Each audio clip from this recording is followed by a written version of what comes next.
talk about the art of aesthetic and why using technology and why using technological advances will only improve the art of aesthetic. Now, little background. You guys know I love my background. I first started learning about aesthetic when I was in high school, my senior year.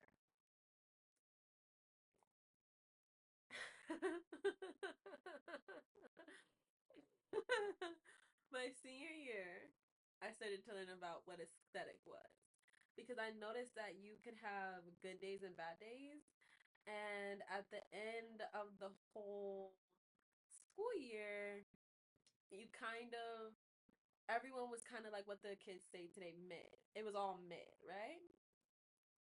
So because of the boom of social media, I found that I could easily tap into the aesthetic of someone from New York, someone from Chicago, someone from LA, someone from Miami. And I noticed that in the city I lived in, when I was in high school, I lived in Orlando, Florida. Um, I realized that our aesthetic was aesthetically pleasing, but it was mid. It was still mid. And so I was like, okay, but I think I'm onto something. I think I'm onto something. I noticed that the aesthetic was very laid back, chill, sporty, like your go run of the mill mom. I'm on the go. I'm chilling. It's no big deal. And then when I started to, I didn't even, and then I went to Miami, right? Now Miami was once I lived there, I was like, whoa, because Miami is a hubble of people. But the thing is with Miami, you don't want to live there for over a year. Like even if you want to live there for over a year, it's really, really, really, really, really hard to do it by yourself. Like you really have to have a partner who wants to live there as well. Like you both have to want to live in Miami. And it's a fight. But if you manage, I say a few years in Miami and the rest of the time in Orlando probably.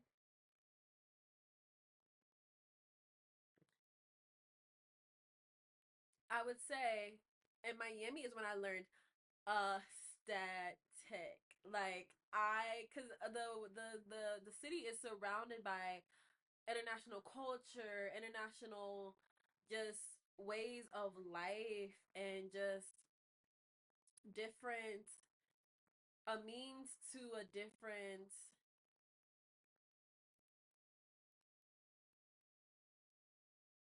personality expression, um, in a modern sense. In a modern sense, your personality is definitely expressed through where how you look, but also I noticed that aesthetics were more about how you portrayed yourself. So it takes a little bit of more intention, a little bit more desire, and a little bit more of a finesse or a je ne sais quoi. In college, we had je ne sais quoi in Miami. We had je ne sais quoi. Um, but then I started really when I was in Miami. That's when I started connecting with the girlies in Spain, the girlies in Paris, the girlies in London. Definitely got connected deeply into the girlies in New York. Miami and New York is such a vibe. Like they're besties, they're cousins. Like they're friends who became family. Like Miami and New York. But and I'm telling you, like if Chicago stops beefing with everybody, Chicago can also be her. Like Chicago could be a part of the gang. Like Chicago could like they need a three-P in the band. They need a three-P. And like LA is so far, and she's like her own thing. She's her own thing. But Chicago, Miami, and New York could like New York doesn't have to huddle up with anybody. Miami doesn't have to huddle with anybody. But Miami, New York, they always been real cool to get real cool, real cool, real cool. Chicago can definitely be on that list. I think she's about to be. I think she's about to fold and be like, you know what? I'm done. Because at the end of the day, you're over there. You're just holding flowers. have a simmer pot on with flowers and lemons and oranges and limes and all. No, I want to be that girl. And that's because Chicago's always been that girl. She's just so American. Anyways, anyways, Miami is so internationally connected. It's like okay. It's like okay. It's like Florida. But anyways, I learned that aesthetic was so important.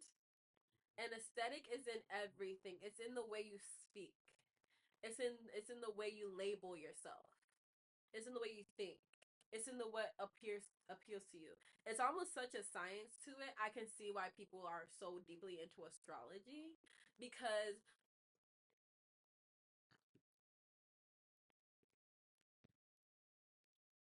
astrology specifically, not any other new age thing like that. I don't believe in that. I don't even subscribe to astrology. I only subscribe to Jesus Christ. But I do have sisters who do follow astrology, and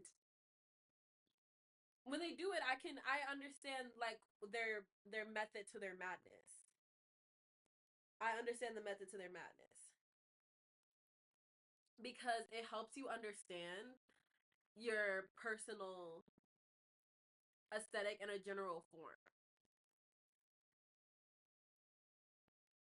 But if you follow Jesus Christ, baby, you don't need astrology. You will naturally have aesthetic. An aesthetic is a mood. That's the thing. That's why it's so easily connected, identifiable with astrology, is because aesthetic is a mood. It's something that people dream to have. People dream about. People dream to achieve. Is an aesthetic.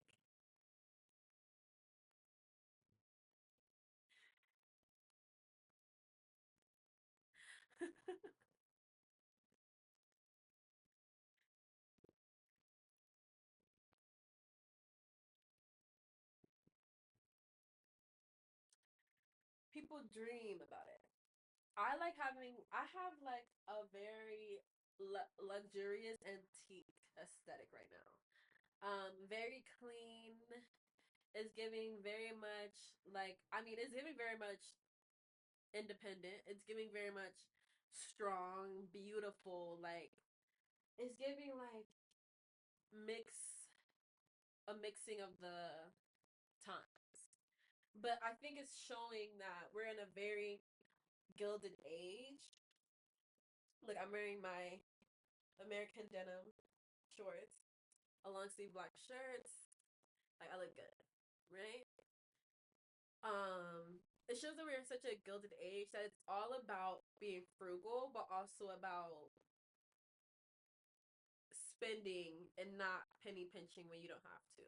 So, like these flowers I got for free, but it's just like you should be constantly seeking how to add and take away from your aesthetic because your aesthetic is your vibe. I actually have a Christian aesthetic. I want to show you something.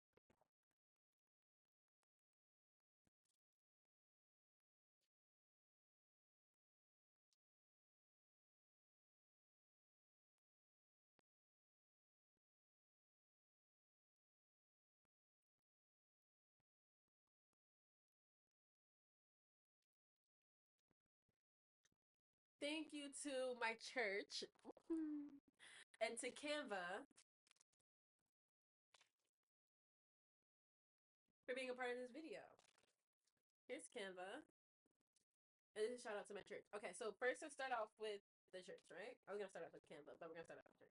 I bought this book. It's called Love and Respect: The Respect He Desperately Needs, the Love She Most Desires. And it's a revolutionary message based on biblical principles about marriage. And I was not seeking a relationship. That's why I can read it nice and slow. But I feel like God is like, you have 30 days to finish that book. Because it's making me so much better. It's making me so much better. I'm gonna read it today. I'm gonna try to finish it today. And after I upload the video, I'm gonna try to finish it. And then I have this. I only have one, two, three, four, five. 6 more. But they're Christian cards, like stationery. It's Christian stationery.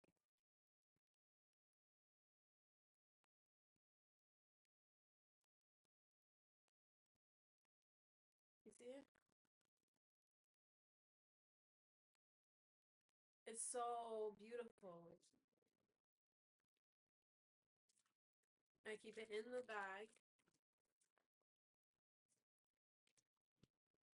And I've already written 4 cards. I'm gonna order more immediately.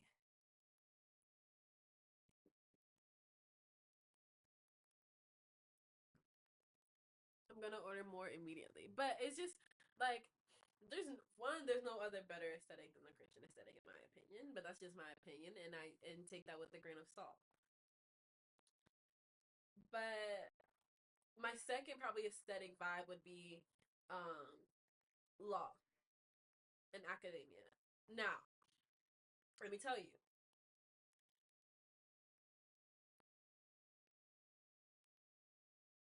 the best place to go to learn how to refine your aesthetic is because they will help you with your aesthetic. Those people are the most detailed, meticulous people you will find on the internet, and they will help you with your aesthetic. You will know in your spirit when your space is filmable and when your space is not filmable. And I think there was this whole vibe saying like just do it, start, just start. Don't wait till this, don't wait till that, don't wait till this, don't wait till that. And that's fine. But I just realized for myself there's no problem, and the world might say that, but there's no problem in the waiting. There is no problem. Actually, that's where you meet with God the most. If I would have gotten so frustrated that and given up completely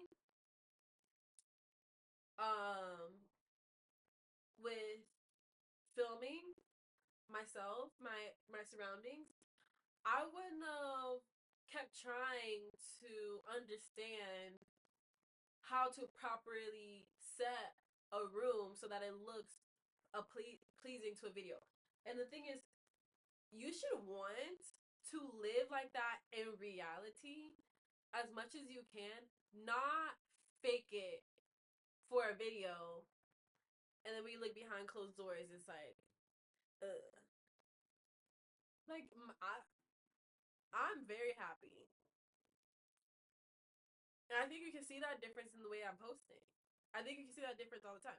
But the thing is, we get so angry with God because we feel like it hasn't happened and it's never gonna happen when God said it just hasn't happened yet. And that's because when you go out there, you represent the Lord. When you go out as a Christian, you represent the Lord. So he's not gonna send you out there unprepared. He's not gonna send you out there looking crazy. He's not gonna send you out there so you can lose. He's gonna send you out there to win. And if you want to practice, you want to spar, you want to go in and get a little practice, see, get comfortable, do that. I did that. That's why I have a camera. But the thing is, I realized what type of videos I like to shoot and what type of aesthetic I'm going for and how I can maintain and start to curate that. So when people see me, they see like, oh no, this is real. And she did, and the thing is, I didn't get it by just doing YouTube. No, no, no, no, no, no. I don't spend all my time on YouTube. No, no, no, no, no, no, no. This took 15 minutes because I'm not gonna edit this. I'm not gonna edit this up. It took 15 minutes. What is more important is that people see, oh wait, she's working in government, she's working in law and policy, oh wait, she's in law school, oh wait, and she does YouTube, oh wait, so she's educated, she's a hard worker, she's creative, oh and she's a wifey, she's a girlfriend, she's a best friend, she serves her community, she loves Jesus as the center of it.